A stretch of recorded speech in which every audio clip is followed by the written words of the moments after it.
Performer in Finding Pandora X Double I Studios, winner of Best Immersive Experience in Venice VR Expanded at the 77th Venice International Film Festival.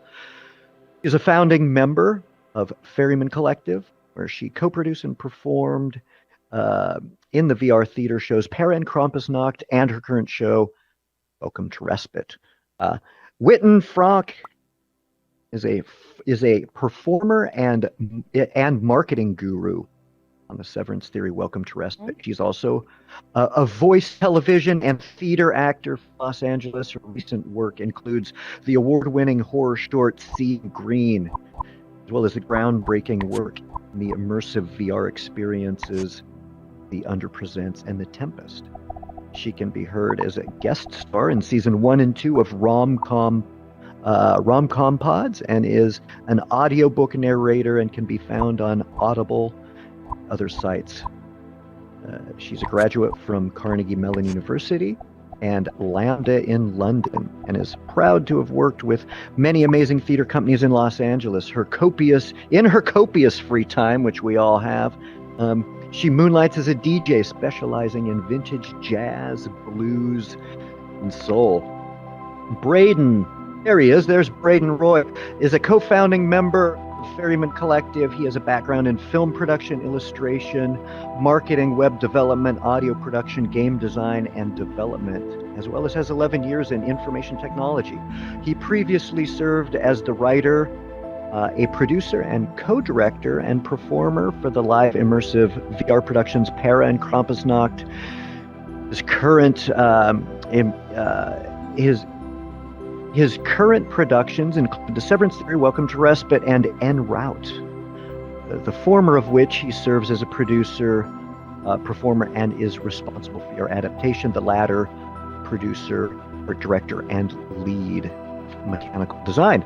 Mr. Brian Tall has been in World VR from the earliest days of the original Oculus development kits, and has shows for HorrorBuzz. He's an immersive theater enthusiast and has been covering shows for HorrorBuzz.com in 2016. He's a co-founder of Ferryman Collective and served as one of the creative directors of their show Para and its follow-up Krampusnacht, where he worked to develop the concept behind the shows and as the design lead, crafting the worlds and characters. He also played the role of Krampus in Krampusnacht, oddly enough, and has as an organizer for the Screaming Room Short Film Festival presented by HorrorBuzz since 2017, and is a producer and world builder on The Severance Theory, Welcome to Respite. And Andy Luisio, who found his way up on stage, aka Joker, has built VR World since 2018. He has recently supported Rec Room's Orange Bucket acting troupe in Universal's Back to the Future. Andy has a graduate degree in law and is currently studying Unity development and programming, where he is contributing to world building and programming for Welcome to Respite. I think that's about it for all of us up on stage. Again, welcome. Thanks for coming, everybody. Braden, yes. Sorry, Braden? I didn't say anything.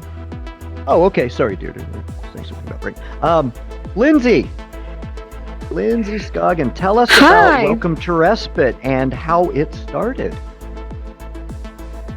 Yeah, absolutely. So back in 2018, my company decided we wanted to make a show for a single audience member that explored what it would be like to live with a mental illness. It didn't actually start out that way. What the original concept for Welcome to Respite was that we wanted to put people in the shoes of a child and recreate a family experience, something that could be almost therapeutic for people who maybe didn't have a great family, but also that incorporated a lot of the childlike nostalgia that we all come out of childhood with, and Meanwhile, I had been learning stuff about dissociative identity disorder, as some people might know it, multiple personality disorder.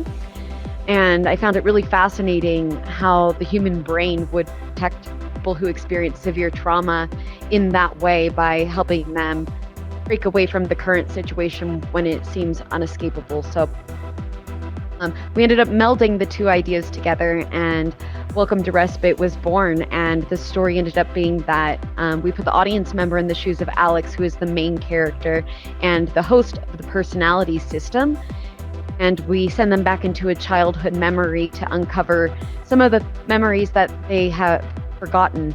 A lot of the story revolves around their family, but it also deals with their internal world and how their trauma is manifesting in their life. And we only ran the show for about 2 weeks. We had 64 audience members. It was really small. We were really excited about the audience's responses to that. This, of course, was the in real life production. And then, of course, once we ended that, and Deirdre had actually played a voiceover artist in that show, playing a character we call the Shadow. So she was definitely a part of that and was able to see the in real life production. Very nice. Deirdre, what led you to want to contact Lindsay and ask her if she'd be interested in adapting Welcome to Respite into VR? Well, as she'd mentioned, I'd seen the show and had enjoyed it very much and gotten chills while I was seeing it. And I had been working in VR as an actor for about a year at that point. I had seen moments of intimacy happen between an actor and an audience member, but it was kind of fleeting and far between based on the story and the structure of the story. I wanted to find something that would allow for more intimacy between the audience and the actor on a more prolonged experience. That's why I reached out to Lindsay and said, "Hey, COVID's happening. So why don't we try bringing stuff into VR?" And she said, "Okay, I have a headset." And she said, "Sure." Luckily for us, we decided that she would do that. Right. Lindsay, what did you think?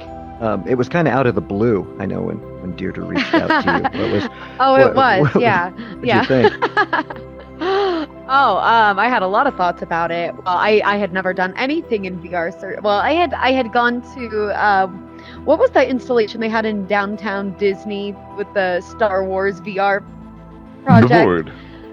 The Void. I had seen The Void. That one was they had a physical installation and you actually walk through it, but in virtual reality. That was the extent of my knowledge of virtual reality, and I never intended on ever working in VR.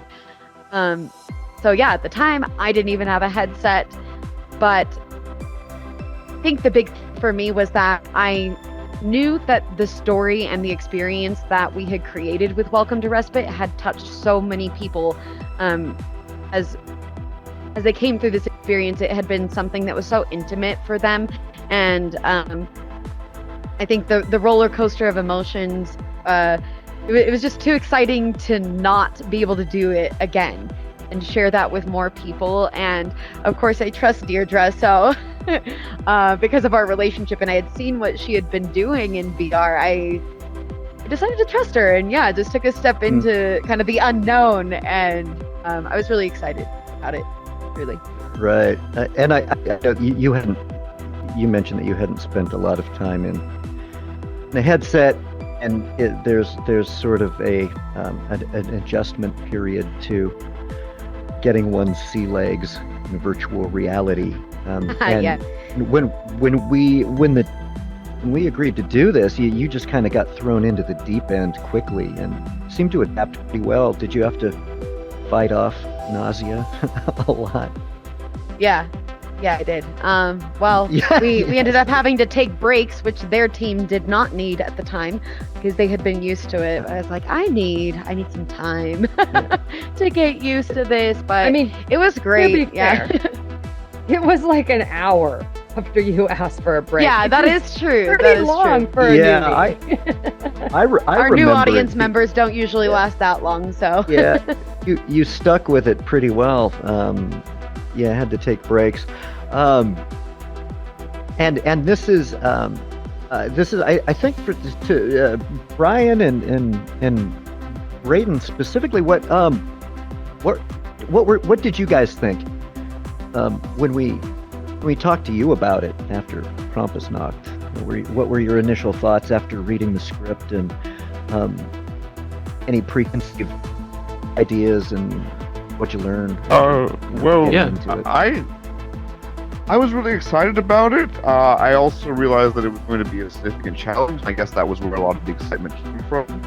A lot of what has been done previously in VR, whether it's The Tempest, whether it's our original show Para, Krampusnacht, Finding Pandora X, a lot of that is based on the fantastic. It's based on genre,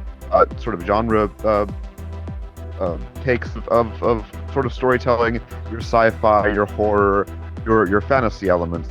Whereas this was something that was very much focused on the human interaction and something that was sort of ordinary, but it was drama that you would want to tell in a real life production, and to get that experience of interacting with real humans and have that experience of connecting with this sort of surrogate family that you have for 5 minutes.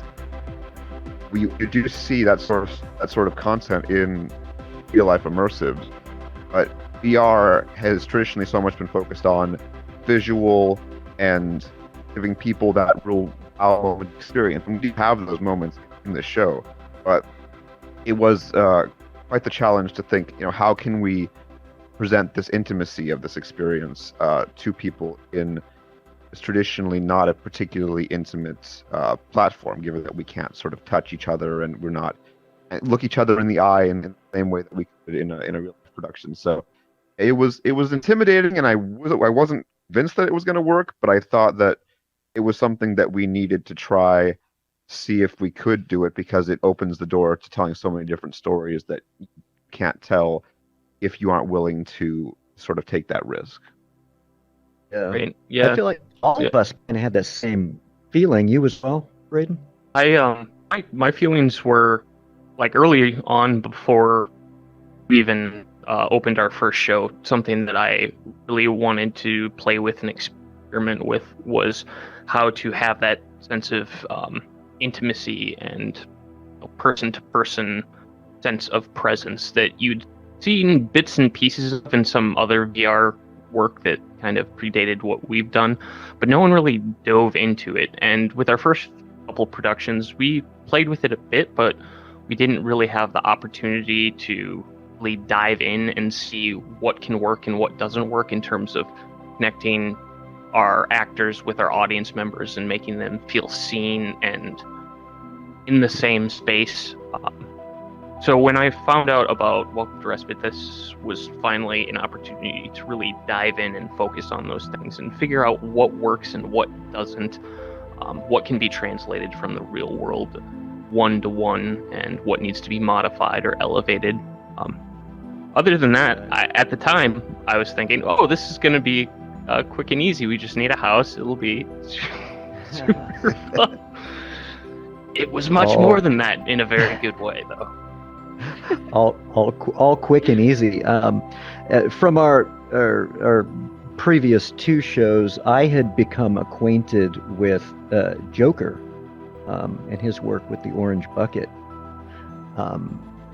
outfit, and the work that he was doing there. And you came through our shows, I know, Andy, and we would be in VR chat at events, and I remember we started talking about what we were working on. What were your initial thoughts? Did you have any, Andy, about Respite, or how did you just sort of? Yeah, well, I mean, so I came in to Welcome to Respite about part way through the actual development of the world, and like obviously the script had already been written, so a lot of the work had been done. But I knew, I had seen at least Krampusnacht, and I knew about what you guys were working on, and I knew that, and at the time I just left working for Rec Room, and I was sort of moving on with improving myself and learning like to do more engineering stuff, and learning to code and work with game engines like Unity. And I wanted a lot of like new interesting problems to solve, honestly, and I knew that what you guys were working on presented that as an opportunity, and that's kind of the thing I cared most about. I really coming into Welcome to Respite, I didn't know anything about the show, and it didn't really matter that much to me. I mean, this group had enough credibility that I knew it was going to be interesting enough and present a good opportunity. Right. Yeah, and I know that we're going to be in the upcoming panel discussions, be talking to you in more detail about how you operate and the types of challenges that you're faced with and how you deal with them. And Witten came to us sort of like Andy further along in the production phase of this. Do you have any thoughts? I mean, it's pretty much already been said by everyone else. I was really excited. Deidre and I had been working on a script together, and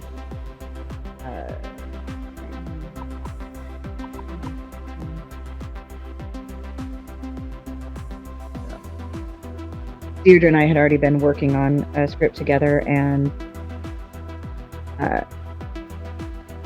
oops, sorry everyone. I was excited just telling everyone that we should probably go a little bit more into the fundamentals of storytelling and why we should be doing stories in theater in VR, and I think I sent it to all of you instead of just to Steve, so I apologize for that. But yeah, I want to focus this a little bit more about why doing stories in virtual reality and what you need in a story that is in virtual reality, and then the limitations as well as the affordances of storytelling in virtual reality. So, yeah, that was next on the list. Thank you. So and I think this specifically for Ryan and Braden, can you talk to us a little bit more about the affordances of VR and how why would we choose to do something in virtual reality? Well, I think I touched on sort of the challenges a little bit in that original statement where, yeah, I mean, we're coming from a story where it's very intimate, where there's a lot of touching, there's a lot of sort of, tucking. In the original show, they were able to tuck their Alex into bed, right? So we obviously can't give the feeling of the cover being around you and kind of snuggling and all of that. We can't do that. But what we can do is we can make you a 7-year-old child, or at least we can give you the perspective of a 7-year-old child that they absolutely could not do in the real life production. So I think that is a huge thing, how you can change people's perspective. Of course, if you've seen the show, we have some wonderful effects moments that are absolutely impossible to do in real life. But I think perhaps even more generally, because some of those things are going to apply to certain shows and not so much to other shows, what I think is a real benefit of working in VR is just your flexibility and your ability to prototype and your ability to create a basic space that you can rehearse in a day or two with very simple shapes and figure out, how is this movement working? How is this blocking working? So what feels good in terms of how much motion that the actors are conveying and what they need to be doing to fill that scene with life. You can only start that in a live production once you found your venue and once you figure out, okay, what the actual space we're working in. VR, you can build that space in a day. And then if you find out that space isn't working, you need more space, you need less space, you can extend out your walls, you can add in new props, and of course you could pull from so much that has already been created. There are a number of different places you can get assets, you can get animations, you can get characters, all of these things that would have to be purchased in a real life production. Then once you have them, you have essentially a massive collection of things that you can pull from for future productions that don't require you to store anything. They're available whenever you might need them, and for whatever application, and can be modified as necessary. So I think it's just a massive amount of creative potential to be able to iterate on your idea and figure out what's working without the limitations of all of the setup that's required for production. So, absolutely. Yeah. Like, it's the big thing. Like, one of the most notable things that you'll run into if you were currently working in meat space in the real world and moving into VR is it's free real estate. Like, even this room here, like, we did not need to rent out the space. It's just here. That's huge.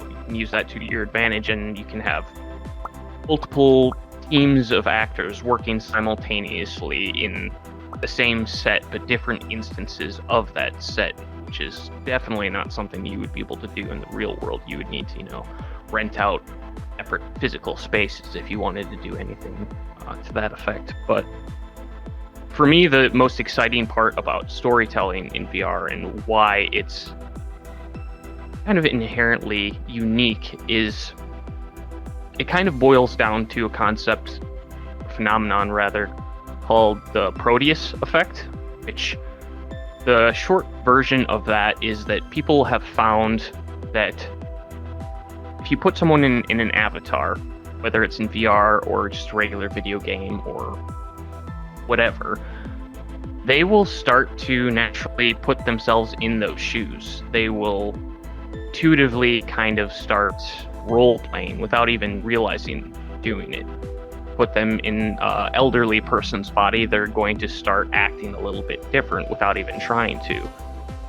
And you can use that to your advantage to put your audience into situations and frames of mind that makes them more receptive to different ideas and different stories and concepts than they otherwise would be in something like a movie or a traditional stage play, because they're connecting with it intuitively at very core level of their understanding of who they are in relation to the stories that they're being told. For example, with Welcome to Respite, we have the audience play a 7-year-old child, and simply putting them in an avatar that's the size of a 7-year-old child with the world and other characters scaled up accordingly, they act childlike. We don't tell them you need to act like a 7-year-old. They just do it, and it's almost like you're shedding your ego. Any expectations from the outside world are erased, and what you're left with is whatever avatar or persona you're assigned in its place. And being able to work with that is just incredibly compelling. Something I love about this medium. Yeah, for sure. And Whitney, I know you produced theater as well. Yeah, I mean, I was going to say, at the very basic level, it's a lot cheaper to do theater in VR, just because, as everyone said, you can take assets that already exist. You don't even have to build your basic set. You could use someone else's. At the base level, there's all these worlds out there in Alt Space, in VR Chat, in Rec Room, where you could put on a show right now. Yeah. And even with costumes and things like that, you don't have to. You may have to hire an avatar designer, but you don't have to hire a whole team of costumers to make said costumes. So in a way, it gives a lot of people the ability, maybe produce theater on their own terms and with a much smaller budget. So it's kind of that idea of like, if you've been thinking about it or you want to test something out, it's a relatively easy way to do that. You could take that and then produce it in real life later as well. This could be a testing ground for you just to see how things go. And so I think it's really starting to change the theatrical landscape. I feel like it'll be interesting too to those of us that choose to go back into real life when we can operate more freely in these venues in real life, is to sort of see how we've evolved doing this in virtual reality and how it affects how we produce and think about creating these events in real life. Deirdre, you have added thoughts? Yeah, I about just what you've there's learned from- so much exciting things happening in VR, right? And so some of the things that we have learned when like choosing a story in virtual reality is like our first production had 5 actors in it and 2 at least 1 or 2 behind the scenes people, and then what we could bring in was like 6 other audience members. So when thinking about a story, you have to think, because of the instancing and the amount of people you can bring into one instance. I mean, this will change as technology evolves, but you want to try to keep your audience to actor ratio very as at a good ratio. You want 2 actors and a lot of audience, right? And you want to use your actors to play different roles, because they can just change an avatar and all of a sudden there's something different. You also want to think about like, hey, well, what platform should I put it on, right? Because each one is going to add some different opportunities to it, and like I can see alt space being very geared towards like a comedy, right? But not so, maybe a drama, but not so much like a horror piece, right? So you have to think about your platform in terms of story. What platform's going to be going to serve you best for your story when you're thinking about the different stories that you want to tell. Where is it going to be told best? And then, why VR? Like, why do you want to do this story in VR? What makes this the story to tell in VR? Maybe it doesn't belong in VR. Maybe it should be in real life.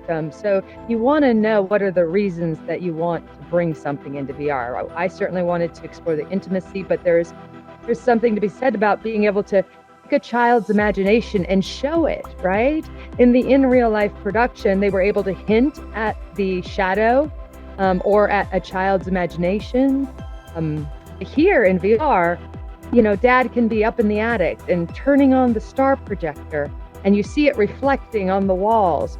That's where it ends pretty much in real life. You can talk about it and try to spin a story, but VR, we can drop those walls and put them in space as if a child is imagining themselves walking through space. So that is something that VR allows us. And when you're creating stories, you want to think about those things that VR will give you that you can't do in real life, or that would be insanely expensive in real life. Do you think, Lindsay? Yeah, that's kind of along the lines of what I was thinking. The in real life stuff can be really great for like sensory aspects. And obviously like nuanced performances. Haven't quite gotten to work with any kind of facial tracking or anything, but specifically for immersive theater, and I think VR offers it's the perfect platform for it, actually, because there's so many similar elements to like game design. For example, most of us have played narrative games, and it's kind of like that, where we're actually putting the audience in the shoes of a character instead of just sitting down and watching something on stage. And in fact, that would be quite boring possibly in VR, because there's so many different tools that can be used in VR that you'd want to utilize, right? You don't want to just have somebody, well, as you're sitting here in an audience watching us on stage. But as far as a story goes, there's so much more we can do with it. I think that it's built perfectly for immersive theater storytelling. We've discussed in the past, we do use elements of game design. We use a lot of scale to our advantage, be it that we put you in the avatar of the 7-year-old child, or even in just our onboarding room alone, that your miniature inside of a giant toy fort with a giant block castle and stuffed animals and a big giant coloring book. And just the scale alone is so exciting, and it kind of takes it out of the realm what we do normally do with in real life theater. And there's all these affordances. Could you do a quick, just for those who don't know, could you just do a quick overview of immersive versus traditional theater? Yeah, of course. Traditional theater happens in a proscenium. You see us on a stage here. There's a set behind us. There's a fourth wall. And immersive theater breaks down that fourth wall, and it asks you, the audience, to now be a part of our world. So the actors, instead of just acting with each other here on a stage and you watching that happen passively, it's very experiential. You actually embody some kind of role within that world. You're often interacting with the characters. It requires some form of improvisation, depending on if it's on the show. That might be a lot of improvisation, or, for example, Welcome to Respite is scripted experience. Some are not. There's many forms that immersive theater can take, but at the end of the day, what it's essentially saying is we're going to immerse you into this environment, and we're going to ask you to play in our world with us, and that just takes so many forms. But yeah, that's why I'm saying that the VR platform works so well for immersive theater specifically. One challenge of VR versus traditional immersion, sometimes you stop existing. That typically doesn't happen in real theater. Our friend Witten has oh, he's back, but then you come back to life, and it's more dramatic then. It's more exciting then. One thing I felt what you mentioned that it's pretty obvious, but is also really important. I'm not sure we touched on yet. Is I don't imagine all of you are in Los Angeles or in Orange County like where I am. So in traditional immersives, kind of tasked with putting your show in the most populous area with the audience that's going to be the most conducive to this sort of thing. That's not typically very affordable. Real estate in Los Angeles or in those areas in California and New York, very expensive, and still you may have a large audience that you can reach in the millions. You don't have a global audience.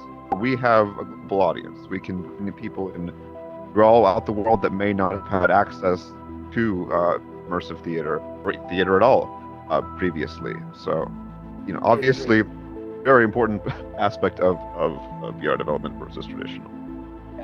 Yes. I like that aspect a lot, considering that I live in South Dakota, which is a cultural desert. Before VR, I was unable to ever have the opportunity to go to an immersive theater show just because they don't exist outside of select metropolitan areas. Yeah, now we have a global audience of people that are being brought in, both behind the camera, so to speak, and in front of it. It's awesome. Yeah.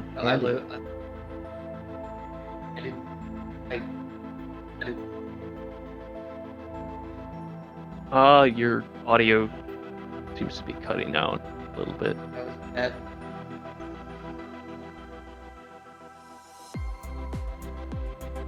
Okay. Another disadvantage of VR is that sometimes technical things happen. Technical issues. It becomes a character in your show. They must be accepted as another character. Andy, you want to give it another shot, or you? Oh, speaking of glitches, coming into the character, some of there's funny things that happen. Maybe not good, but it is funny, and there's a lot of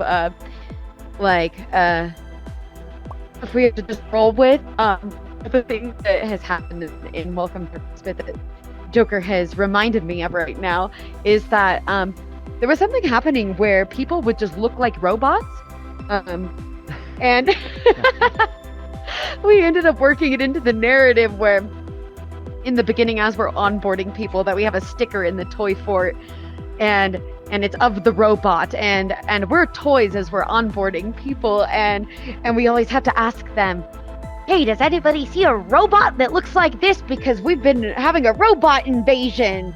Add robots, and it's kind of one of the funny things. Yes, there are absolutely technical glitches, and we just have to prepare for that, and can't prepare for them all, but we can improvise around it, and definitely keeps us on our toes. Yeah, I think I'm better now, right? You are. You're good. Yeah. Go for it. I was classic problem, wrong microphone input. I'm wearing two microphones right now, and it was using the wrong one. Anyway, all I said was before Krampusnacht and Welcome to Respite, I didn't know that immersive theater was a concept within theater. I live up in northern New England. Like, I don't have any kind of big city within 6 hours of me, so yeah. I think another really interesting thing about the difference between in-person immersives and VR immersives is the audience. Is you don't do the same things that you do in VR than you're in an actual real life environment. And I don't really get to experience this much because I'm not in the show. It's like someone opened to the panel, wanted to comment about differences in how people react in VR. Yeah. Absolutely. I think obviously sure. there's the issue of like people not necessarily being comfortable in VR. Yes. Right, so that's you're getting, you huge. don't have to deal with that in real theater. People aren't going to the theater and feeling ill, or hopefully not anyway. Yeah. We've Yeah. found ourselves just at the tip of the intersection of theater, movie making, and gaming, this genre of storytelling. And there's not a whole heck of a lot of people in the world doing it at the moment, and so we're all just kind of trying to figure it out. And it's like almost every time we get in to do a show, we're presented with new challenges and stuff like that. So it definitely keeps us on our toes. But I think we'd like to open it up to questions from all of you folks, if there is any. We're happy to take them. I would even add to what Steve was just saying there is that there's not a lot of gatekeepers either right now. So now is a good time to start because it's much easier to get farther right now. See a question over there. Did you have a question or you just took your hand back down? So I'm not sure. I don't want to put you on the spot. Okay. Fuzz, what is your question? Sure. Do you need to put me on mic or We I can can hear hear you. everyone can hear me? Yeah. Okay. I have a bunch of questions, but I guess to start off, it's like, how do you talk?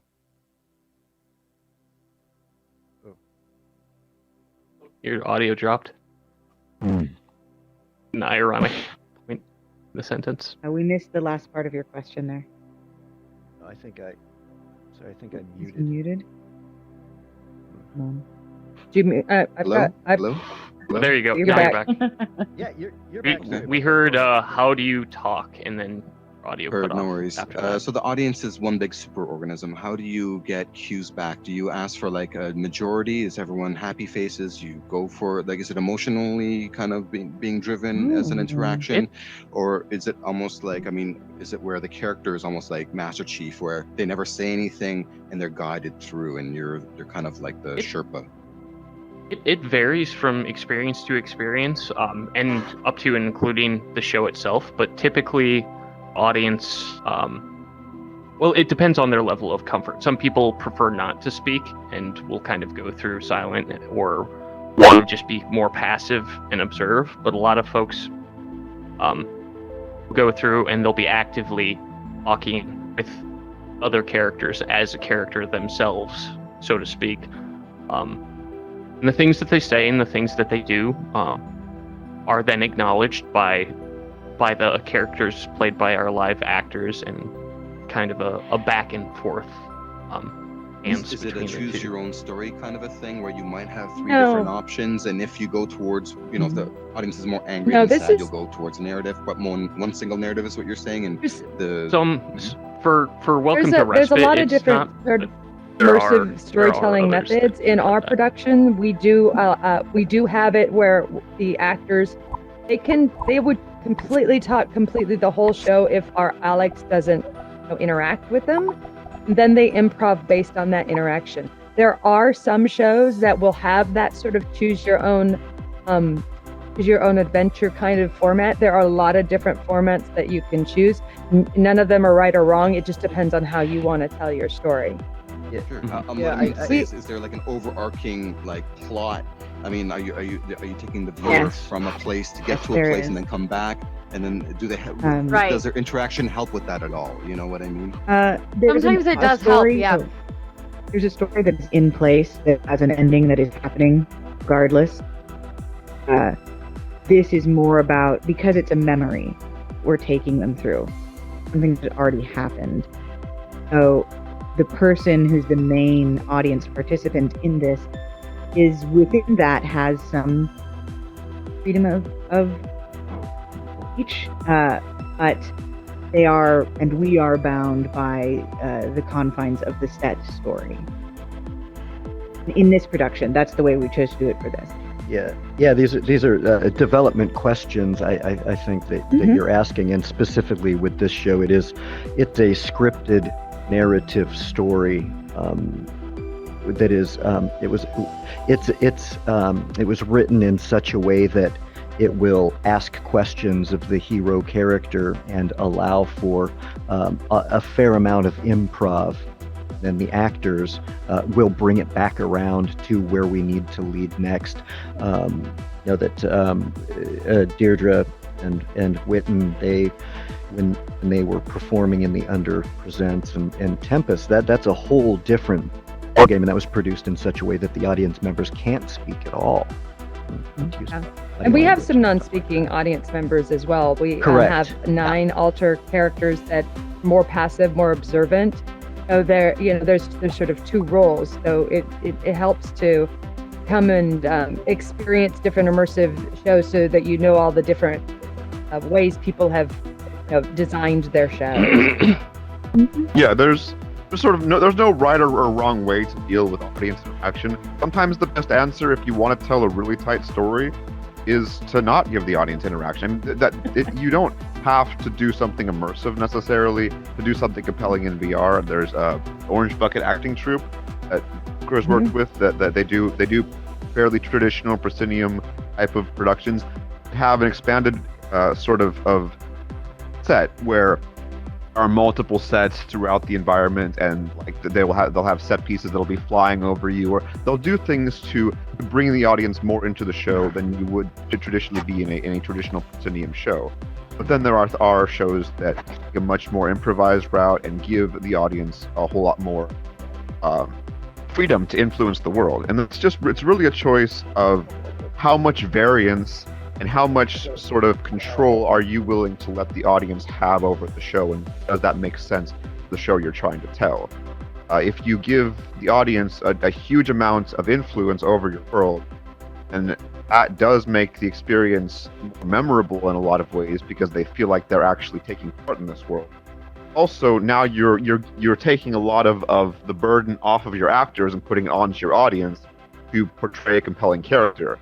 Then you have to figure out at that point, do you want to prime your audience? Do you want to give them onboarding ahead of time so that they kind of have the ability to work on a character ahead of time? Because if you're making your audience member an integral part of the story, then you have to think about, do they have the necessary knowledge going in to be able to improvise in a free way? So there's a lot of challenges to making a highly improvisational show.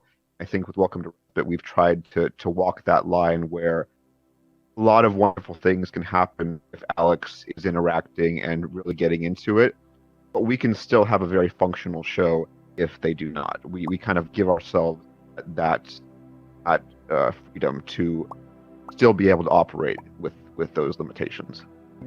Right, and we have about 9 minutes left. So other questions? Saw that Lauren raised a hand. Yeah, thank you. Hi, I don't know. Can you hear me? I'm so new at this. I can. It's not even funny. We can hear you. I can indeed. Oh yeah. Great. Hi. So on Friday, I have a beta performance that I'm doing, and I'm just curious. I literally just got my glasses last week, so I'm still very nauseous and trying to understand things. Is there a space or a group or something where you can do onboarding for performers? Because this is actually one of my first actual spaces where I'm seeing people gathering like this, and you guys are doing really awesome things by you're doing a great job by this, but I'm also noticing that there's backstage. I mean, I love that you actually have that slip up where I saw that you can actually notify us. I didn't even know that was a thing. So I'm just curious. And also the audio, you said that you have 2 mics, and I'm still learning about all these things. I'm just wondering, I don't know if your group has this, or if you guys can sort of point me, and I'm sure there's other people maybe that are interested in doing performances. I think in one of our upcoming panels, I don't know if it's next week or the week after, we're going to be focusing solely on that. But acting and performing in VR is, yes, there's a lot to learn, both from a performance standpoint, but also from a technical standpoint. We prior to our talk about that, where we can dive more into it, and I'm sure some of the folks here would be more than happy to talk a bit about it today. There are a few Discord communities which are a great resource for this sort of thing. We run one called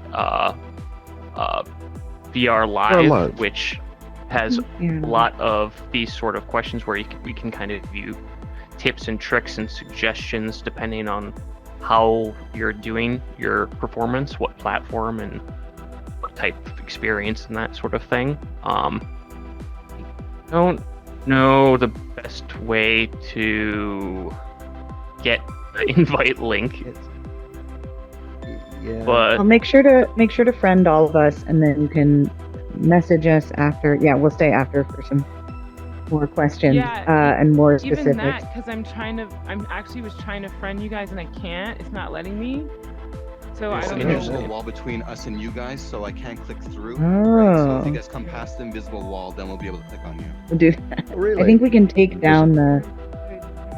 Here we go. The curtain call. We all. Oh, this is great. I'm loving this. Is that helpful there we go. for you? Hi guys. Look, we look like Up you. close and personal. But I think what Braden is saying to your question is that there's actually a lot of different ways that you can do things. It just depends on your needs, and certainly there's a lot of us here that can help guide some of those that experience as a performer. But it's such a big question. There's so many different ways that could go. So that's it's still pretty much sort of word of mouth, kind of, right? Like, and just experimenting. Is that what? Very much, figuring it out. Certainly a lot of that. Yeah, we've this is our third show currently that we've worked on, and we're learning all the time, and we're happy to pass along that information as we know, and either confuse you more or help you along the way. But yeah, definitely, I think that's a great thing to do, is get involved on the Discord server. And come back for our performing panel, because then we're gonna get a lot more into that. So.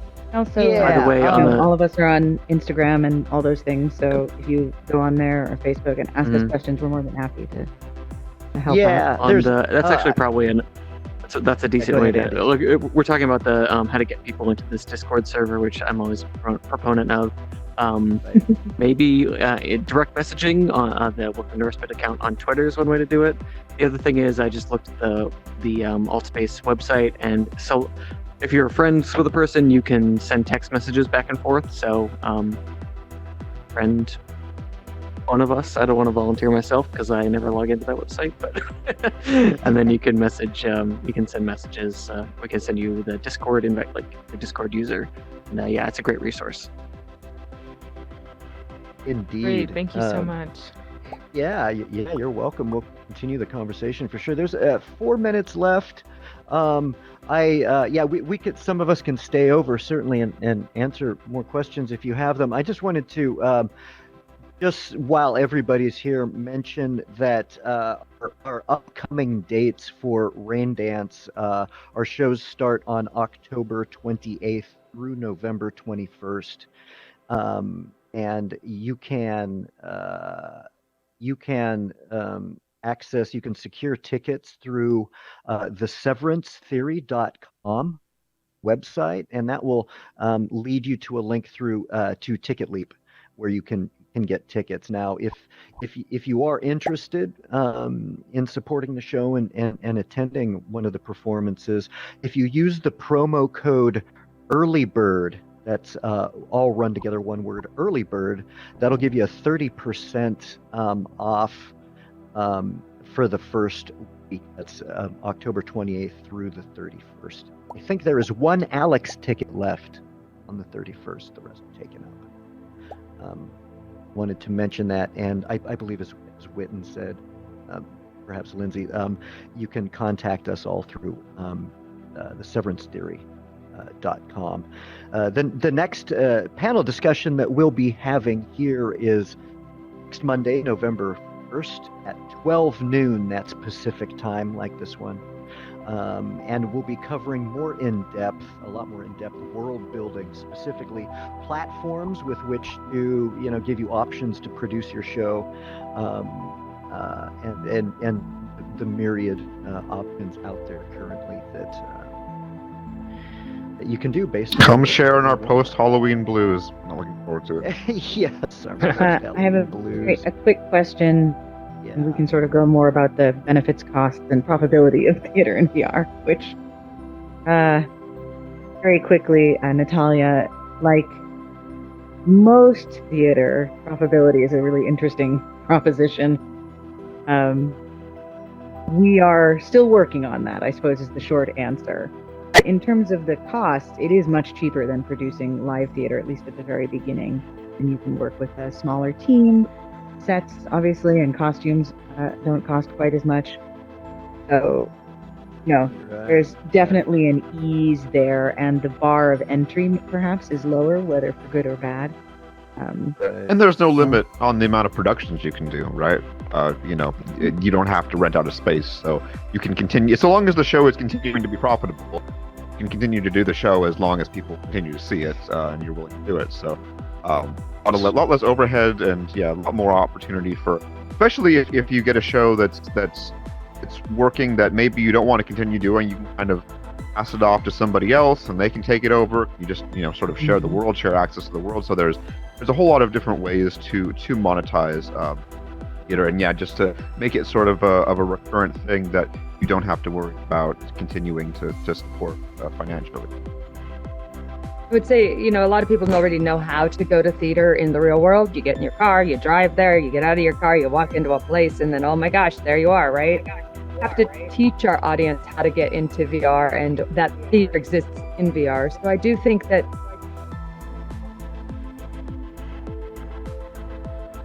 so I do think that there is that learning curve, but good news is the audience is global, as well as the fact that Oculus's headsets are so low priced. If you make a theater piece that is Quest friendly, your audience is actually huge. It's just now getting them to know about theater in VR, and that's sort of part of the challenge. Right. Well, All right. I think that I know you have to go, but my main question was server space. I mean, even though we say it's digital and it's available to everyone, only like 32 of us can be in the space at one time. Do you hope to then record each performance and then edit it back in and then put it on YouTube or something as a way of cross-promoting, or? We've explored a few different ways of involving audience members that might not access a performance within their VR headset or be there live. Not so much for this specific production, but we're looking at some other stuff for an unannounced project where we might have like Twitch integration as an example. But how we handle the limited number of people that we can get into similar spaces, as some of the others mentioned, is having multiple instances with different teams of actors. So for this production, we have someone who plays the mom and someone who plays the dad. We have 6 different pairs of teams of moms and dads. So at the same time, we can conceivably have 6 shows running simultaneously with 6 separate groups of audience and 6 teams of actors. I think it's sorry guys, I just wanted to interrupt real quick. We're it's 1:01 right now. I think some of us may have to leave, but others of us that can stay will certainly stay and field more questions from you guys. I just wanted to say thank you, everybody, for coming. Yes. It's wonderful to see you all, and hopefully we'll chat more.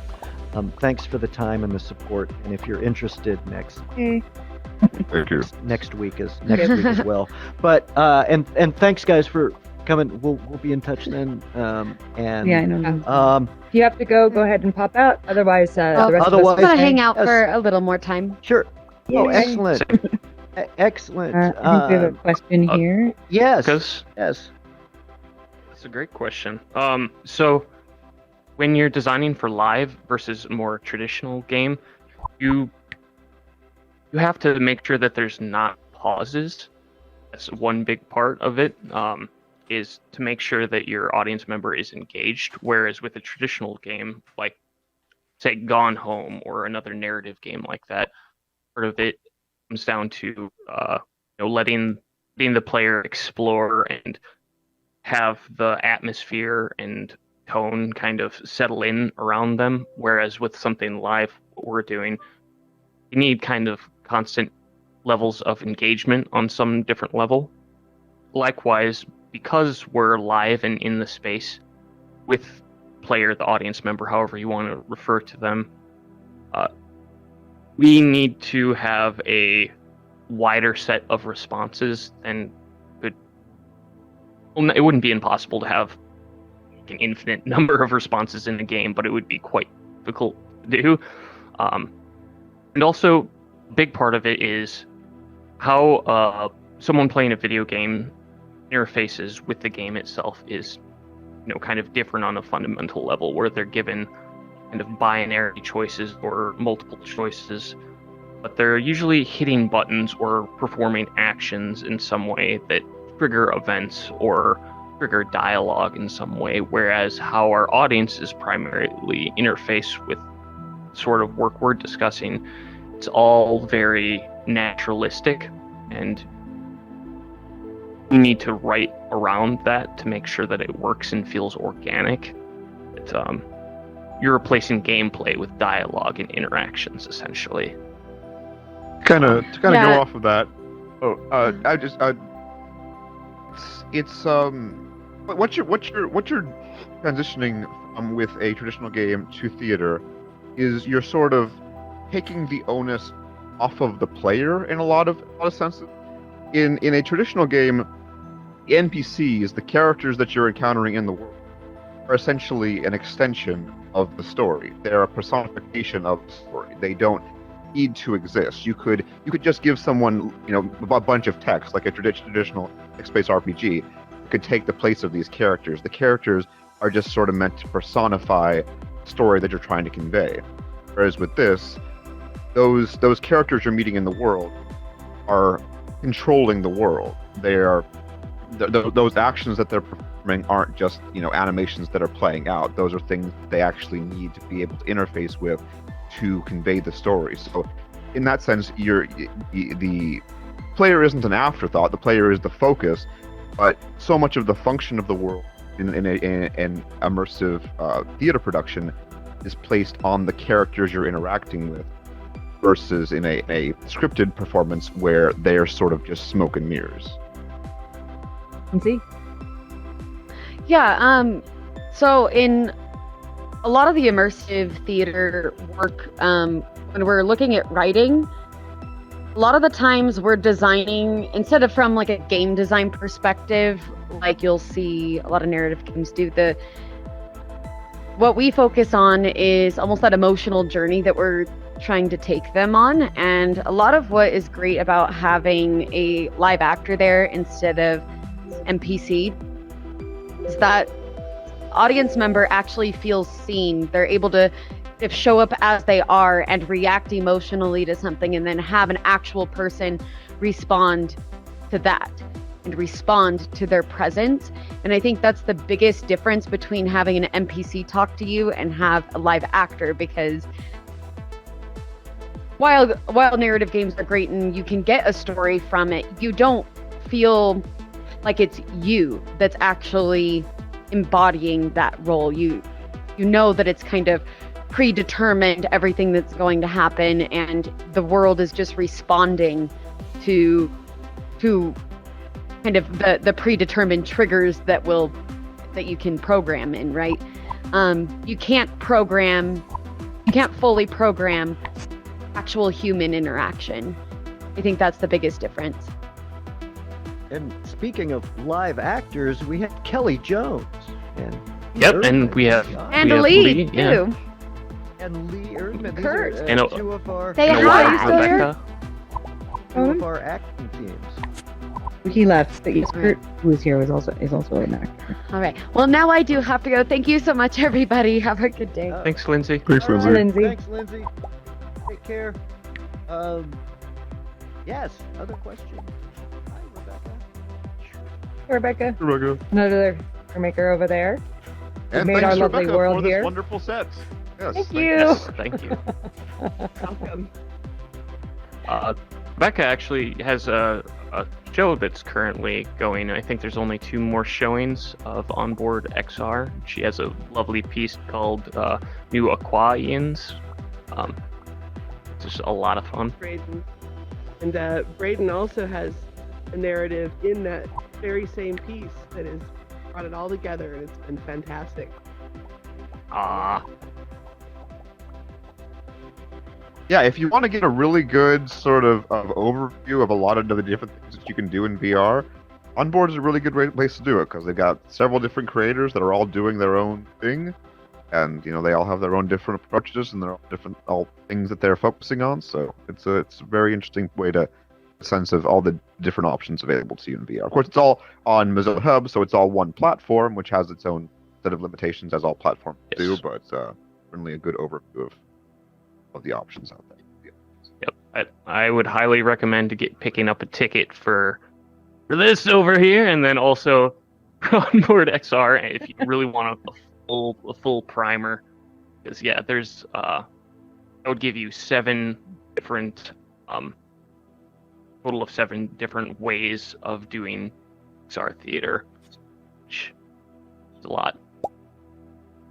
Thank Good you, jump guys. start. Are there any more questions, or come see us next week? We'll be doing sort of next part of this next Monday at noon again. We'll be getting a little bit more in-depth with creating a piece. So the next step. Now you've chosen to do a piece in VR.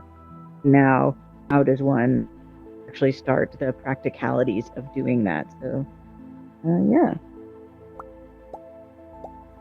All right. Yes, Well, indeed. thank you guys. Thank you all so much. Have a great Thank day, you all. and we'll Fits emotions. see you Thank you. next week, hopefully.